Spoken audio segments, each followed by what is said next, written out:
Can you give us an update on this fantastic plan you guys had? I mean, metallurgists have gone along to Rio Tinto for decades now, and they've wanted to turn that mountain of magnetite to positive account.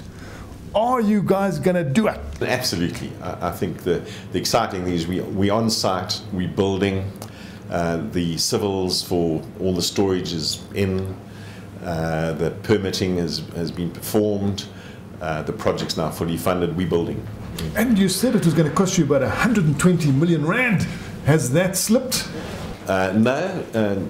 Although we've had some significant scope change in the project to the better, we're still pretty much on budget. We will still be operational as predicted in the first half of next year. Our next stage is going to cost probably another 800 million rand in Phalaborwa. So the 800 million for what? What will you get? 500,000 ton plant. We're already in negotiations to put that money together to roll the plant out. In South Africa, we're currently undergoing feasibility on 2 plants of 500,000 tons each.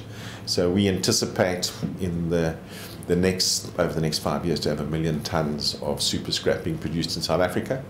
A large portion obviously for the domestic market, and the rest is for export.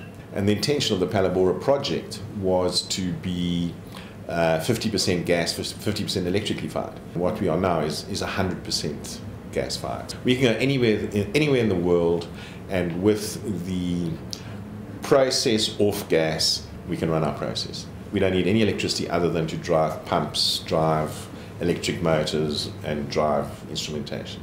Everyone wants to have a competitive South Africa, and you do that by paradigm shift and by creating smart products.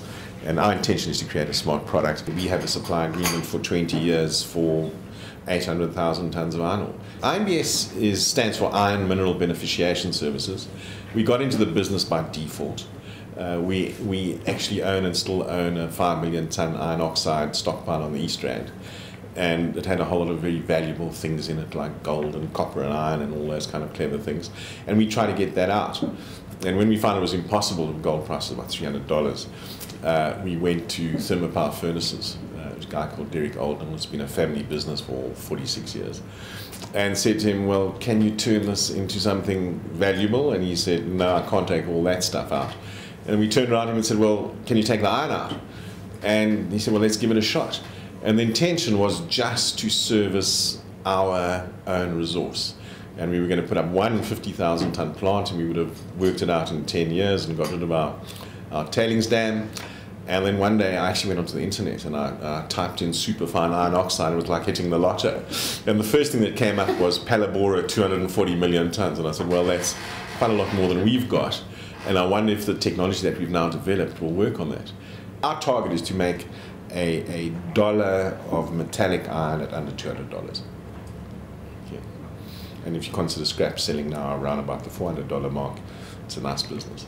Your international partner, Severstal of Russia. Severstal have a controlling interest in an international company which is licensed by IMBS to deploy the technology worldwide. We're currently working very hard in Canada. We're going into pre-feasibility on a 2 million ton plant in Canada, and there'll be a couple of announcements in the next few weeks.